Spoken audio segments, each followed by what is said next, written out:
Y hoy he puesto de título al mensaje del Edén al Calvario. Del Edén al Calvario. Así es que vamos a estar una buena parte en Mateo 27 y vamos a tocar algunas otras escrituras.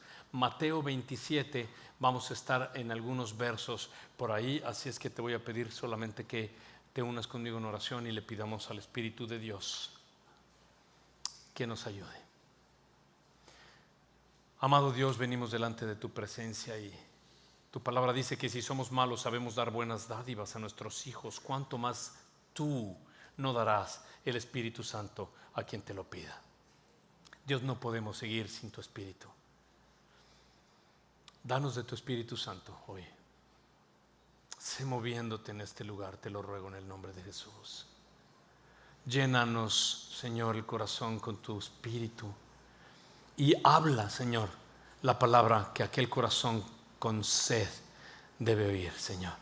Y déjanos conocerte. Gracias, Señor, por tu obra, por tu palabra y por lo que vas a hacer esta noche. Habla porque tu iglesia escucha. En el nombre de Jesús. Amén. Estamos viviendo en un mundo que en realidad está lleno de proyectos, está lleno de propósitos, está lleno de planes, de actividades. Hay muchas cosas en la agenda por hacer, hay muchas cosas que están en nuestro calendario, pero te cuento, muchas de ellas no las completamos. Hay muchas de ellas que de hecho están y ni siquiera era parte de la prioridad de lo que Dios quería que hiciéramos, de manera que entonces ni acabamos esta, pero tampoco terminamos esta otra. Y hay otros proyectos que los hemos puesto en pausa por cualquiera que sea la razón. Y hay otros que son procrastinadores. ¿Algún procrastinador en la sala? Amén, déjenme orar por ustedes. Padre, no. Es que lo dejamos todo para el final.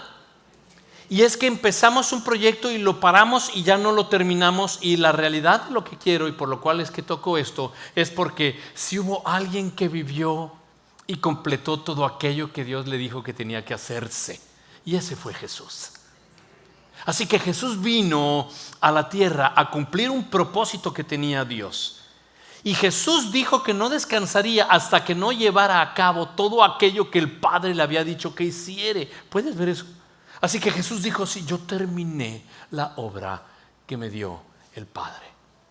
Y el contexto de esto lo apoya Juan, el discípulo amado, el que escribe el Evangelio de Juan, que en el capítulo 14, en el verso 30, dice: entonces Jesús, antes de morir, tuvo sed y le dieron vinagre y después dijo: consumado es.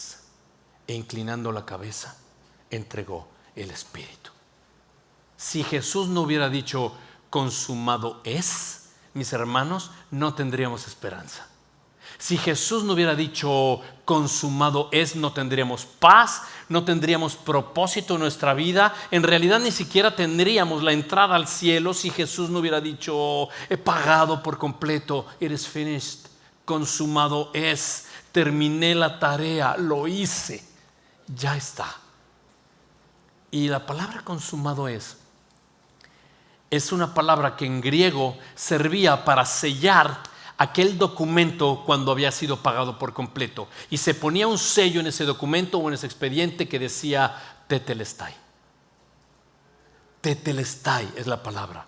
Y Jesús cuando muere sella, dice tetelestai, he pagado por completo, consumado es. Así que lo que Cristo paga no es solamente una deuda espiritual, pero también derriba barreras que nos separaban de Dios.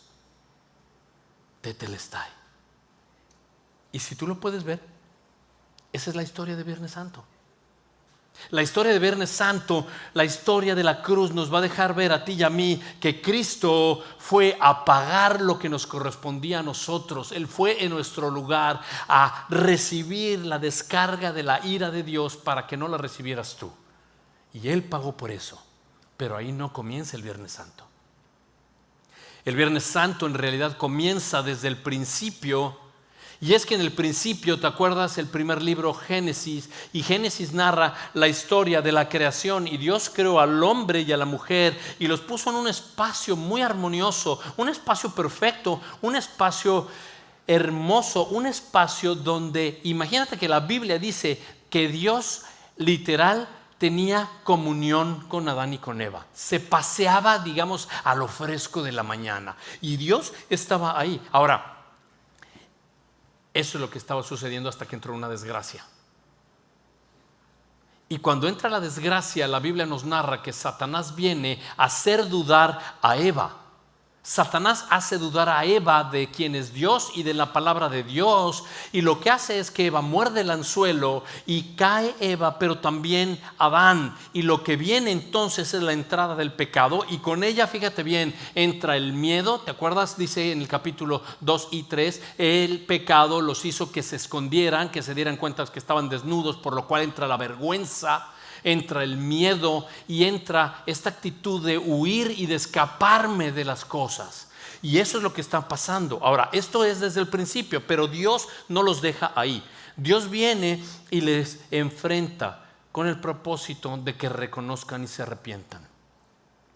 Al no hacerlo, Dios tiene un plan, y no es que es plan B. Dios ya tenía absolutamente todo generado en su economía. ¿Por qué esto debía pasar? Bueno, no es que debiera pasar. Lo que pasa es que a Dios no le toma nada por sorpresa, y Dios ha prometido desde Génesis un plan redentor. Y en Génesis 3, capítulo 3, verso 15, Dios dice que va a poner enemistad entre la simiente de Satanás y la simiente de la mujer. Esto es una enemistad entre Satanás y el hombre. Y promete eso Dios, y empieza el plan redentor. Ahora, no puede habitar el pecado con un Dios santo, la injusticia con la justicia. Así que Dios decide sacar a Adán y Eva del huerto del Edén. Y en tu pantalla voy a poner Génesis 3 para que veas algo de lo que está diciendo. En Génesis 3, en el capítulo 3, verso 23, te lo voy a leer, pero en el verso 21, no lo tienes en la pantalla el 21, pero el verso 21 habla, Dios hace un sacrificio y Él en verdad mata unos animales para cubrir la vergüenza.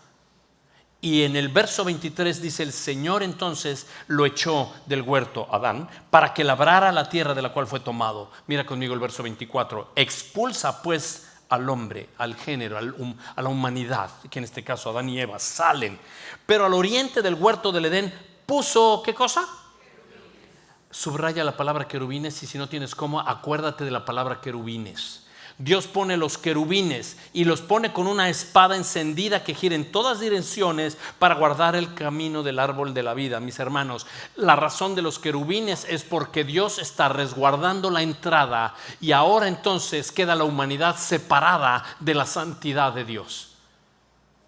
Hay unos querubines con una espada que impiden el regreso al Edén. Entonces la Biblia trata del plan redentor de Dios y cómo poder regresar al Edén. Bueno, lo que estamos viendo aquí es que muchas veces nosotros intentamos regresar a Dios, muchas veces en nuestro esfuerzo, en nuestra carne, y eso es lo que es la religión. La palabra religión es la palabra religo, que es volver a unir dos cabos sueltos, y es el hombre tratando de unir su relación con Dios, pero eso no es posible. No hay manera de que yo llegue a eso, porque requiere justicia y no tengo ninguna. Pero Dios entonces hace este plan de no mis esfuerzos, sino Dios lo que hace es que genera un plan, porque hay ahora mismo una barrera entre Dios y nosotros. Y dice Isaías 59:2, lo tienes en la pantalla: son sus pecados los que nos han separado de Dios. A causa de esos pecados Él se alejó y ya no los escuchará. Romanos 3:23 dice: todos hemos pecado y por eso estamos lejos de Dios. Puedes ver, estamos lejos, hay una separación, Estamos separados entre Dios santo y nosotros que somos injustos, impíos y llenos de maldad. Ahora, hay esta separación y no podemos nosotros volver atrás con nuestros propios esfuerzos. No, ¿por qué? Porque hablábamos del corazón la semana pasada. Porque nuestro corazón está lleno de profundos deseos, pero que no todos son agradables a Dios. Y no tengo la capacidad de hacerlo porque la ley es un espejo para ti y para mí y solo me muestra cuán pecador soy. Y el enemigo de nuestra fe siempre estará tratando de distraernos de la verdad del evangelio. Ahora, déjame llevarte un paso más allá. Y si vas viendo, entonces hay un símbolo de esta separación. Y quiero que lo veas desde el principio. El resultado del pecado es estar separados de Dios. Escogemos nuestro camino, queremos hacer las cosas bien, pero realmente no podemos. De manera que Dios no nos deja a la deriva y Dios empieza a generar este plan. Y es el siguiente: Dios ha escogido a un hombre de nombre Abraham, casado con Sara, y después se le cambiará el nombre del Señor. Pero lo interesante es que Dios le promete que hará de él una gran nación y bendecirá a las naciones. Interesante porque ella no podía tener hijos y ella tenían una edad muy avanzada donde la biología no les daba. Así es que Dios promete hacer su poder y su soberanía a través de esta pareja.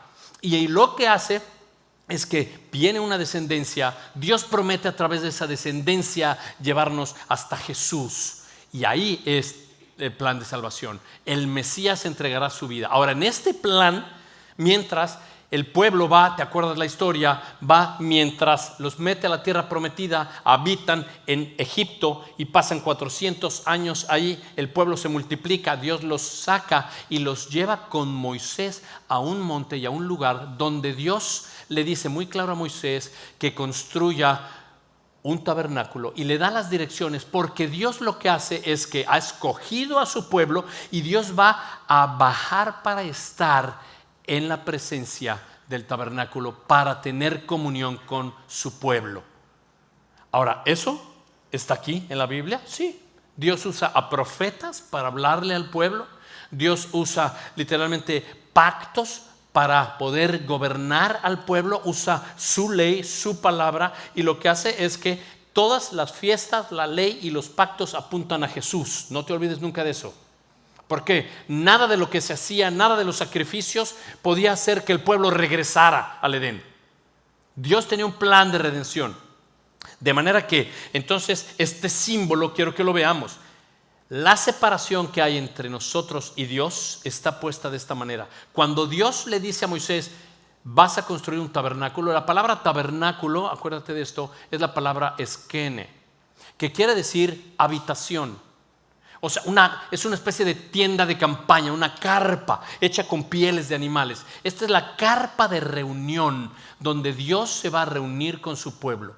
Y como esquene o tabernáculo es este lugar, esta habitación, construye Moisés con toda la directriz de Dios un tabernáculo que tiene 2 habitaciones, 2 cuartos. Y entonces es muy interesante porque lo que separa a un cuarto del otro es un velo, una cortina dentro del tabernáculo que recuerda la separación de Dios y el pueblo. Mira lo que dice, por favor, en Hebreos, lo tienes en la pantalla, Hebreos capítulo 9, verso 2. Porque había ¿qué?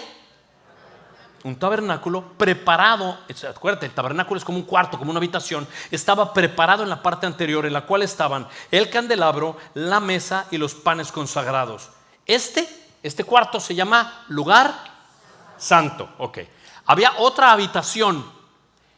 Esta otra habitación estaba separada por un velo, una especie de cortina.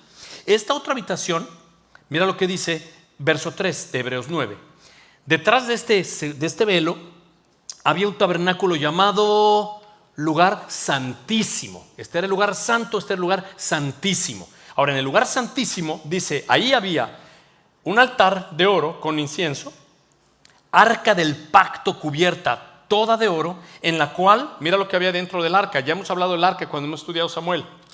Dentro del arca había una urna de oro que contenía ¿qué? Maná, la vara de Aarón que retoñó y las tablas del pacto. Pausa un segundo ahí. Estas 3 cosas están dentro del arca. ¿Y qué quiere decir eso? El contenedor de oro que tiene el maná es la comida que el pueblo en el desierto comió y Dios fue su provisión. La vara de Aarón, lo que quiere decir el símbolo, es una vara seca, pero Dios hace que reverdezca y dé fruto, una almendra. Y esa vara lo que nos deja ver a mí y a ti es la autoridad y la vida. Y estaban también las dos tablas de salvación, que es la ley. Así es que dentro del arca está la provisión, la autoridad y la dirección de Dios. Eso habita en el lugar santísimo donde Dios va a presentarse. Entonces, dice el verso 6, así preparadas estas cosas, los sacerdotes entran continuamente al primer tabernáculo, es decir, hacen su culto en el primer cuarto que se llamaba el lugar santo. Ok, pero el verso 7, en el segundo cuarto solo entra el sumo sacerdote, no cualquier sacerdote, el sumo sacerdote, y no todo el tiempo. ¿Cuándo? Una vez al año. Ahora ponle cuidado a esto, no sin sangre, la cual ofrece por sí mismo. El sacerdote antes de entrar tiene que hacer un sacrificio y ofrecer esta sangre por él y después por los pecados del pueblo cometidos en ignorancia. Mi hermano, la Biblia dice, sin derramamiento de sangre no hay perdón de pecados. Así es que entraba aquí y el Antiguo Testamento nos deja ver que este velo, esta cortina nos separa de Dios. Este velo es el símbolo real de las cosas que nos separan, del pecado que nosotros tenemos. El velo es una barrera para el pueblo de Dios. Y entonces en Éxodo 26 Dios le da la directriz de cómo construir el tabernáculo, pero mira, por favor, ponle cuidado a esto también.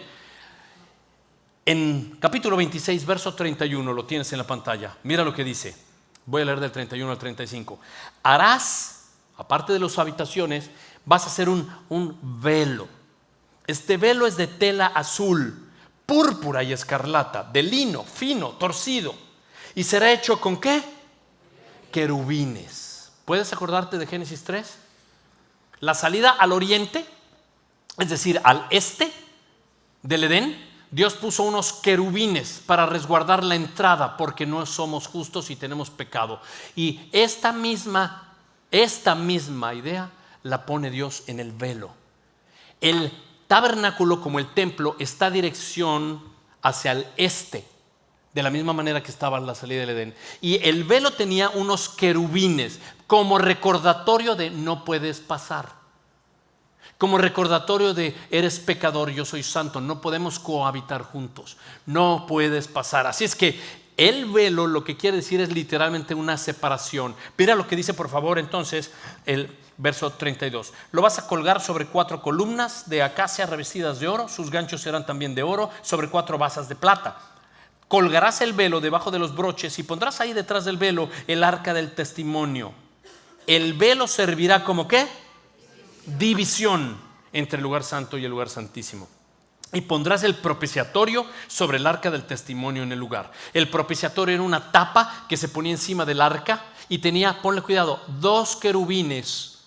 Y en esa tapa que se llama propiciatorio se derramaba la sangre y la justicia de Dios venía entre los 2 querubines y su presencia estaba allí. Así que Dios lo que dice es esto. La palabra propiciatorio es la palabra kafer. Y esta palabra, o kaforet, esta palabra lo que quiere decir es cubrir. Lo que Dios está poniendo es esta tapa para cubrir con la sangre el juicio. Es decir, propiciación, que es lo que Cristo es por nosotros, es desviar la ira de Dios al que es propicio. Si Cristo fue propicio, desvían la ira que te toca a ti y que me toca a mí para que caiga sobre Jesucristo. Entonces, sigo por el último verso. Vas a poner la mesa afuera del velo con el candelabro, va a estar ahí al lado del tabernáculo hacia el sur, dará luz todo el tiempo. Pondrás la mesa en el lado de la noche. Escucha bien esto. Este velo, según el Talmud, este velo tenía 18 metros de alto, 9 metros de ancho y ponle cuidado, más o menos 10 centímetros de espesor. Dice el Talmud judío que cerca de 250 sacerdotes tenían que ser usados al tiempo para poder colgar ese velo. Solo imagínate el tamaño y el peso de eso. Y vimos que esto es que el velo protege la entrada del pecador, porque si no morirías. Así que hay barreras, hay velos que nos desconectan de la presencia de Dios, y solo el sacerdote podía entrar una vez al año, lo que es la fiesta judía, el día del perdón, el Yom Kippur, es el día de la expiación. Una vez al año el sacerdote entraba con sacrificio y la sangre era derramada en el propiciatorio. Ahora, ¿cómo es que entonces se quita esa barrera, pastor? O sea, ¿cómo es que podían? Bueno, hasta que llegó el Viernes Santo. Amén. Dios en su economía pone este día donde Jesucristo iba a llegar para, ¿te acuerdas? El velo era una desconexión de la humanidad con el Dios creador. Y Jesucristo viene a reconectarnos con Dios, viene a reconciliarnos. Lo que hace es que viene a quitar la barrera que nos divide para tener acceso. ¿Y qué barrera es que quita el Señor? ¿Te acuerdas los pecados que te dije de Adán y Eva desde el principio? Pues es pecado la culpa, la vergüenza, el miedo, la hipocresía, todas estas cosas son barreras para llegar a Dios. Si hay culpa en tu corazón, y si hay vergüenza en tu corazón, y si hay mentira en tu corazón, y si hay todas estas cosas son barreras que no te permiten llegar a Dios. Así es que estamos esclavos del pecado, pero Dios prometió en Génesis 3:15 que un día vendría el Hijo, ¿te acuerdas? El descendiente de la mujer, y aplastaría la cabeza de la serpiente. Es decir, Jesús un día vendría en carne, Dios con nosotros, para terminar con el pecado y con la muerte. Y esa promesa la fue llevando como un hilo conductor a lo largo de todo el Antiguo Testamento para reconciliarnos con Él. Dios iba a venir en carne para así mismo hacer un sacrificio de sangre por ti y por mí. Era necesario el derramamiento de sangre. De hecho, ese cordero, Dios se provee como cordero. El Evangelio dice, Juan el Bautista cuando lo ve le dice a los discípulos: mira, ese es el cordero de Dios que quita el pecado del mundo. Y mira lo que dice Juan 10, verso 17. Porque yo doy mi vida para tomarla de nuevo. Nadie me la quita, sino que yo la doy de mi propia voluntad. Tengo autoridad para darla y tengo autoridad para tomarla de nuevo. Este mandamiento recibí de mi Padre. Así es que estas palabras de Jesús lo que nos está diciendo es que la muerte no fue un accidente. La muerte no lo tomó de sorpresa. La muerte, ojo, la muerte no es una derrota. Cristo Jesús lo toma como un acto voluntario de amor y de obediencia al Padre, porque así es diseñado desde el principio. Jesús vino a la tierra a morir y ya estaba diseñado así. Y Cristo dice: nadie me está entregando, esto está escrito, yo pongo mi vida porque te amo. Así es que por eso fue que vino Jesús. Ahora Jesús está después de todo lo que pasa, y pasa la última cena y viene al huerto de Getsemaní. Y Getsemaní es un jardín que está en el monte de los olivos, y la palabra Getsemaní quiere decir prensa. Había prensas que apretaban el olivo para sacar el aceite. Ahí en ese huerto de Getsemaní está tan fuerte la crisis, el estrés, la angustia hasta la muerte de Jesús, que está literalmente prensado, que dice la Biblia que del estrés que tiene, los vasos capilares se empiezan a reventar y sale sangre. Está así, apretado el Señor. Y ahí empieza a orar y le dice Jesucristo al Padre: habrá otra manera de hacer esto. Habrá otra manera de que pase tu copa, pero que no sea mi voluntad sino la tuya. Dios no le contesta porque no hay otra manera. Y no es que Cristo se esté echando para atrás. Realmente estamos asegurando que verdaderamente ¿cuál copa para empezar? La copa es esta ira de Dios vertida sobre Jesucristo, quien lleva los pecados. Porque si no, esa ira de Dios tendría que ser puesta sobre ti y sobre mí para satisfacer su ira. Él descarga ese castigo porque es un Dios justo. Ahora, si lo ves así, híjole, esa misma noche vienen a arrestar a Jesucristo como si fuera uno de los peores criminales, y se lo van a llevar, y esa misma noche suceden, entre la noche y la mañana, lo abandonan sus discípulos, lo traiciona otro de sus discípulos esa misma noche, y mañana hay 7 situaciones que son ilegales. La realidad es que el que está en turno como sacerdote, Caifás, él literalmente acusa a Jesucristo de blasfemo. Nosotros vemos el Sanedrín, la Corte Suprema, que está haciendo un juicio ilegal. Nosotros podemos ver entonces que Pilato no encuentra nada para culpar a Jesús y se lo manda a Herodes, y Herodes solo se burla de él y lo regresa a Pilato, y Pilato no sabe cómo, pero no encuentra culpa, y lo que hace Pilato es que cede a la presión del pueblo, y entonces se lava las manos y entrega a Jesús y se los da para que sea muerto y crucificado, y lo entrega. Así es que es meramente una manipulación política y religiosa, pero la fidelidad de Cristo es por amor a ti y a mí, que Él sabía lo que iba a experimentar y lo que iba a vivir y lo que iba a atravesar, pero Él decidió seguir hacia adelante. Ese era el plan. Mateo 27, por favor, ahí lo tienes en la pantalla o en tu Biblia, dice el verso 27. Voy a leer del 27 al 31 de Mateo 27. Cuando Cristo va, espérame un segundo, cuando lo entrega a Pilato, se lo llevan, lo azotan, y son más azotes de los que podrían haber estado, digamos, permitidos. Pero además los látigos están con unos huesos, pedazos de hueso y unos como plomos, y cuando le tiran el látigo se queda trabado en la piel y lo jalan para desgarrar la piel. Y el verso 27 dice que están los soldados del gobernador y llevan a Jesús al pretorio, y reunieron alrededor de él la tropa romana.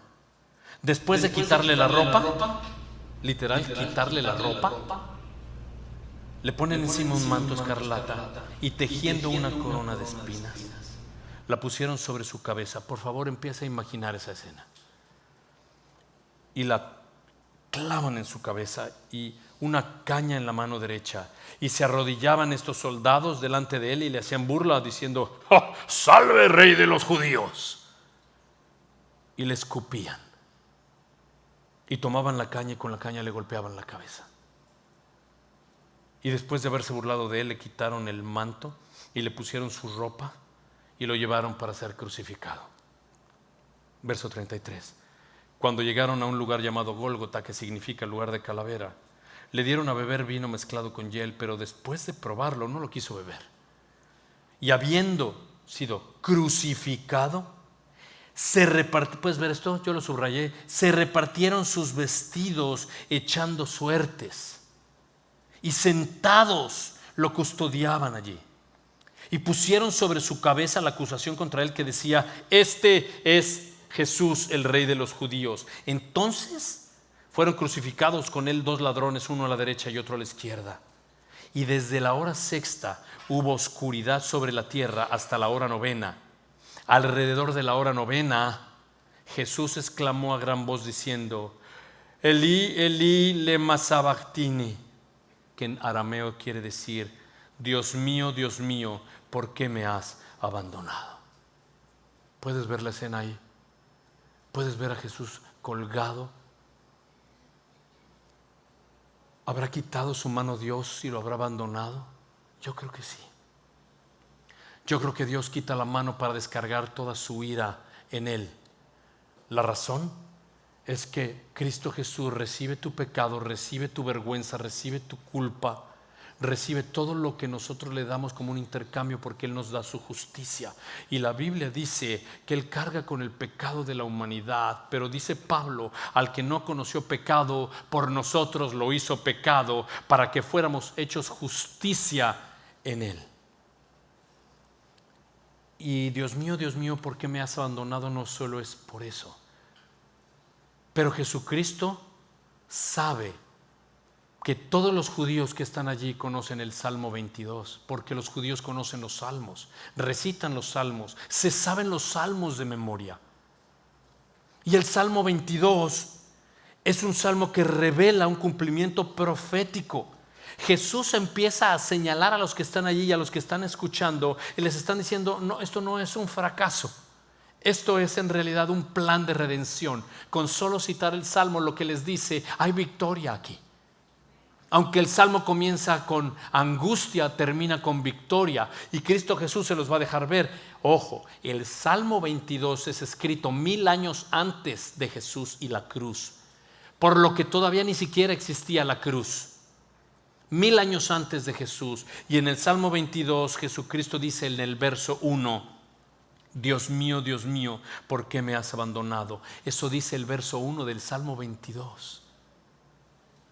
Y el Salmo 22 describe perfecto la crucifixión de Jesucristo antes de que existiera. El verso 8 del Salmo 22 dice: que se encomiende al Señor, que lo libre, que Él lo rescate, puesto que en Él se deleita.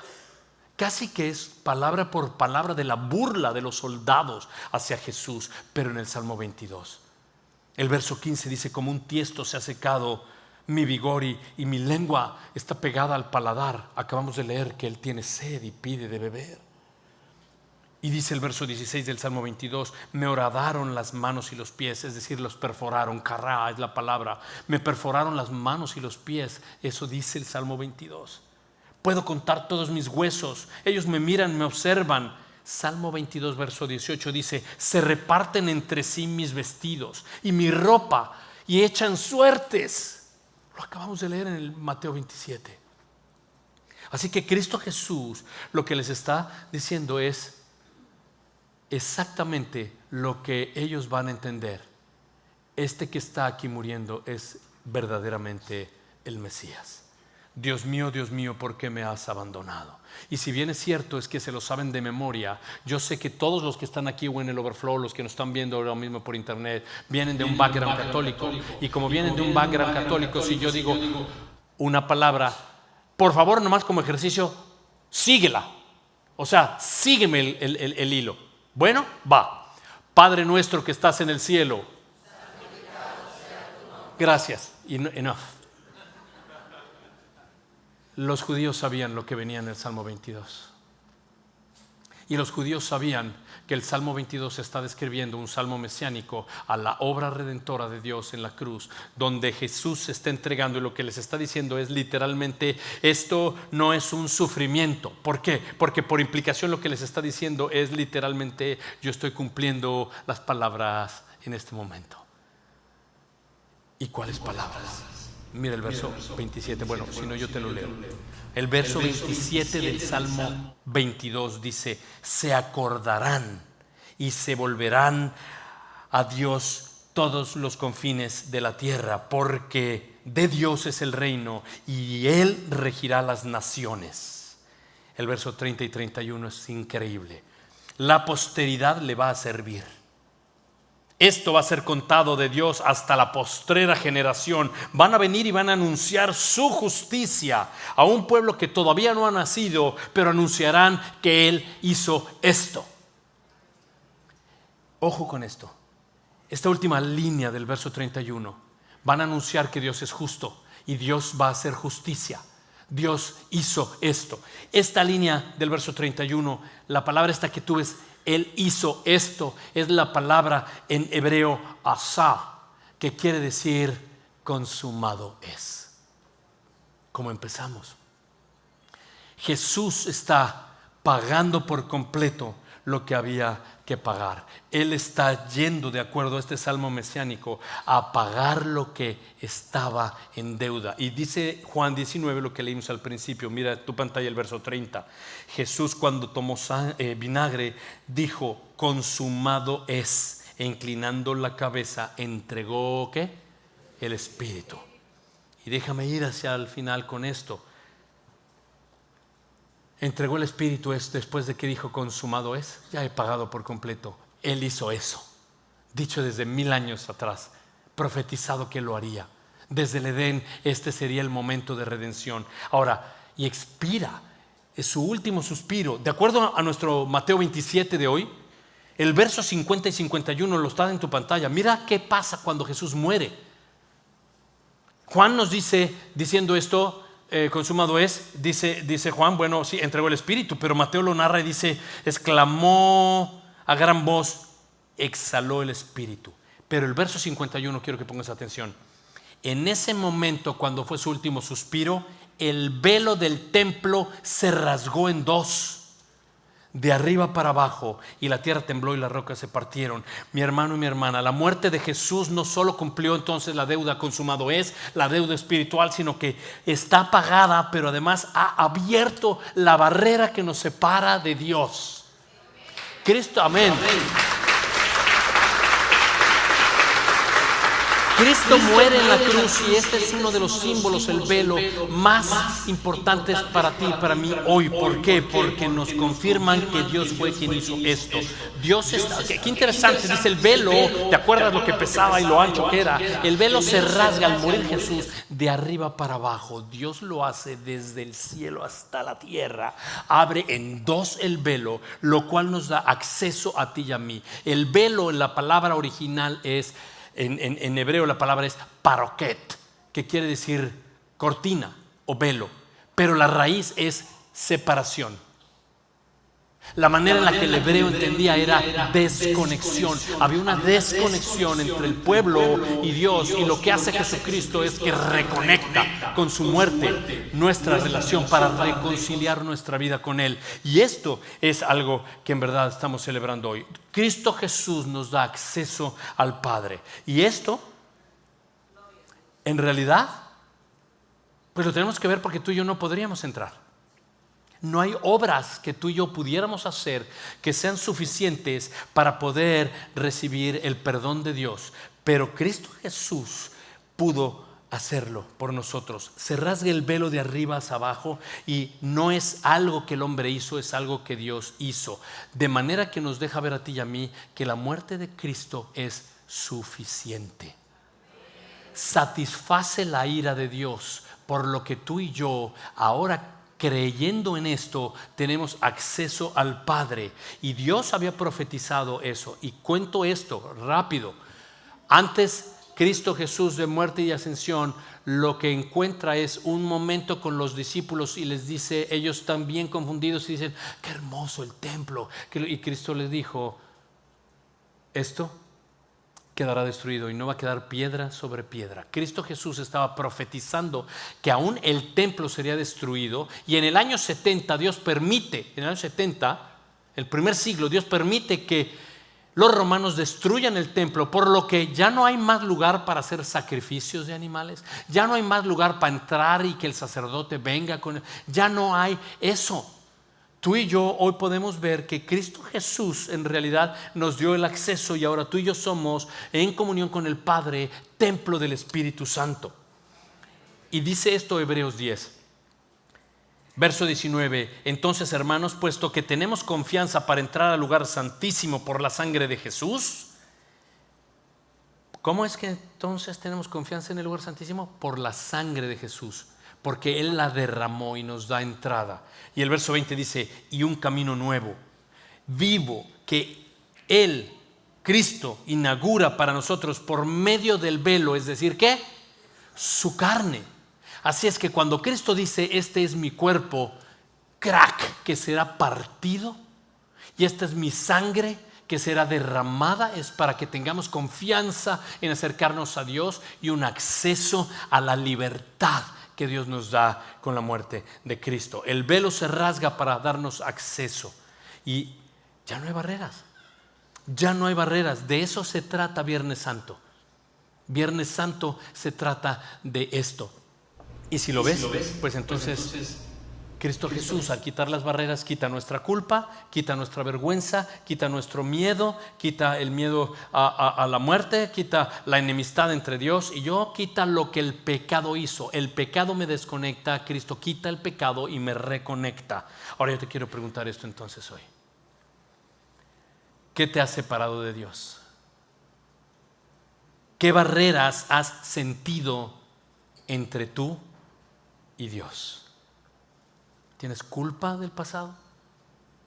¿Tienes algún hábito oculto, alguna herida no sanada? ¿Tienes dudas, miedo, orgullo, pecado en tu corazón? Hoy te tengo buena noticia, el velo se ha rasgado.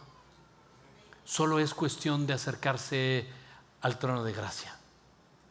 Cristo Jesús ya hizo esto por ti y por mí, y entonces tenemos acceso al Padre, por lo cual hoy entendiendo lo que es Viernes Santo. ¿Estamos bien hasta ahí?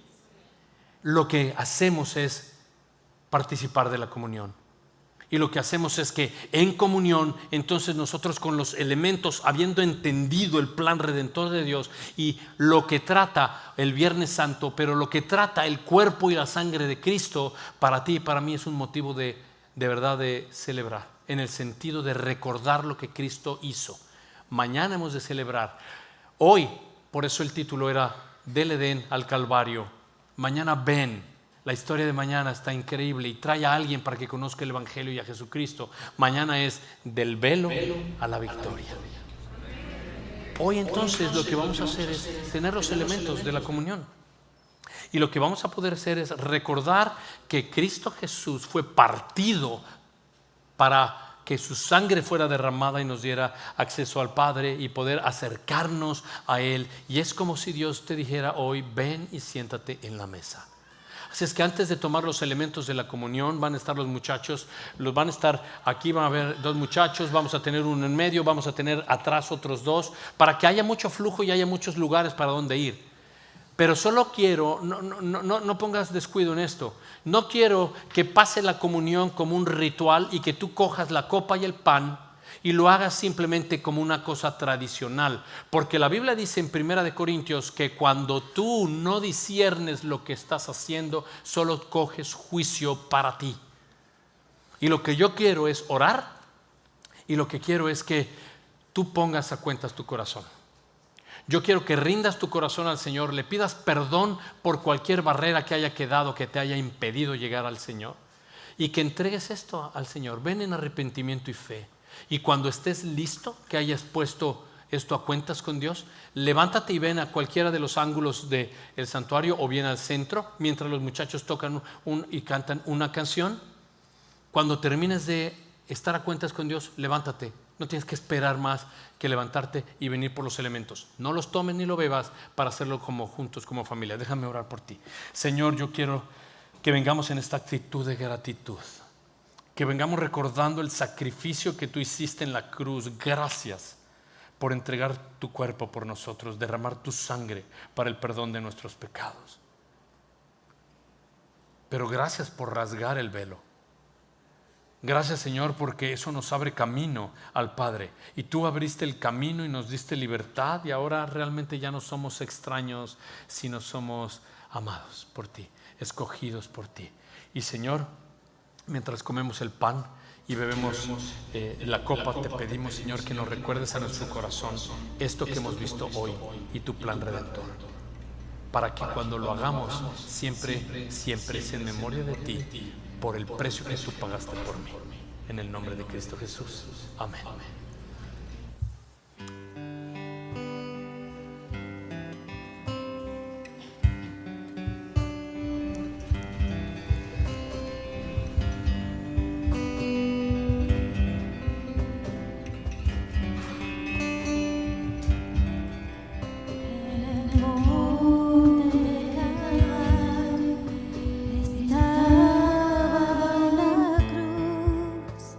Emblema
con los elementos en la mano.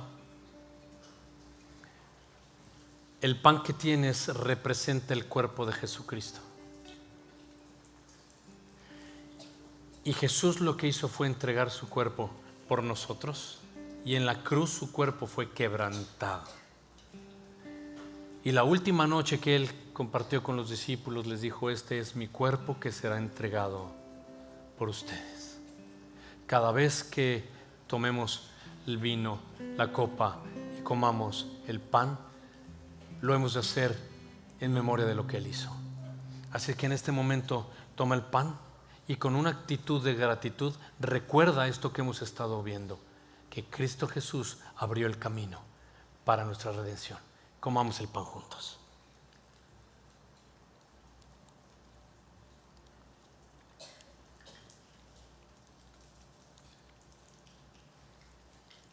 De la misma manera, después de haber cenado, tomó la copa. Y Él le dijo: la copa representa la sangre de mi pacto, y es sangre derramada por el perdón de los pecados. Esta sangre sella la reconciliación con el Padre. Es suficiente.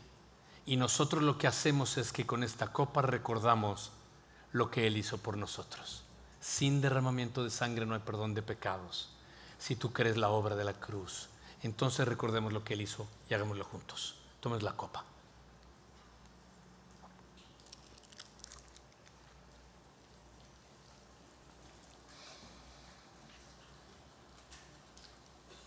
Oremos.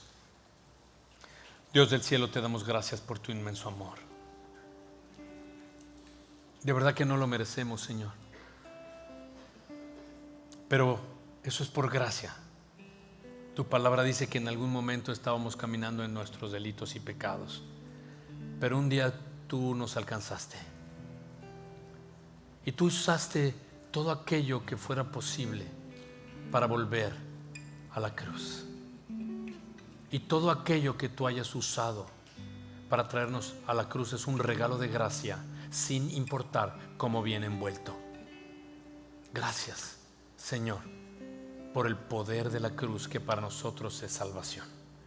Gracias, no debemos olvidar ese precio que tú pagaste, por lo que estamos aquí, Señor, agradecidos de lo que has hecho en nuestra vida. Ayúdanos, Señor, a ir a casa con bien. Y danos la bendición, Señor, de poder regresar el día de mañana para conocer el Evangelio a aquellos que podamos traer para que escuchen la victoria de la tumba vacía. Por ahora nos vamos, Señor, de este lugar, pero no de tu presencia. Así es que guárdanos y bendícenos en el nombre de Jesús. Y tu iglesia dice: amén, amén. Les doy amén. Quiero pedirles este favor. Para salir hoy de manera diferente, no vamos a cantar, solamente vamos a salir en silencio, en una actitud de reverencia, y vamos a quedarnos aquí solamente en cuerdas, y vamos a estar aquí. Si quieres orar, estamos aquí para orar por ti. Si quieres quedarte, esta es casa de oración y tomar un tiempo para orar con el Señor. Y si no, estamos despedidos. Les ruego, vengan mañana. Nos vemos. Hay 2 servicios, 6 y 8. El de las 6 tiene cuidado, niños. Dios les bendiga. Hasta entonces. Buenas noches.